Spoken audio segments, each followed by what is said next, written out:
এমন নয় যে আমরা আজকে চিল্লালাম কালকে অপরাধীদের ছাত্র হিসেবে, এমনটা না। কিন্তু অ্যাটলিস্ট এই শিক্ষাটুকু আমরা কিছু দেখলাম ছাত্রছাত্রীদেরকে অন্তত অন্যায়ের বিরুদ্ধে মাথা নত করে চুপচাপ থাকবো না। যাই হয়ে যাক অন্তত নিজের প্রাপ্যটা যেন আমরা বুঝে নিতে পারি। আজ বাদে কাল আমরা যেদিন পড়াশোনার কাজে বা অন্যান্য কাজে ঘর ছেড়ে বাইরে বেরোবো, সেদিন আমাদের সঙ্গে কোনো রকম কোনো অন্যায় অত্যাচার বা খারাপ নেগেটিভ ঘটনা ঘটবে না, তার গ্যারান্টি আমরা দিতে পারি না। তো সেই প্রতিবাদের সাহসটা অর্জন কবে থেকে হবে? আজ থেকেই হবে, এই ছাত্র জীবন থেকে হবে।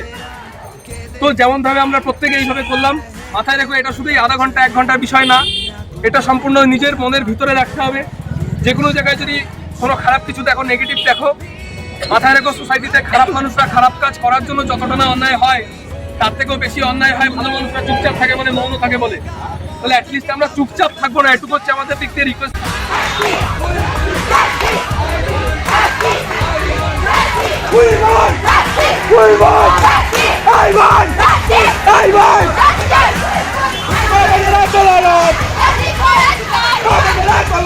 Justice for everyone!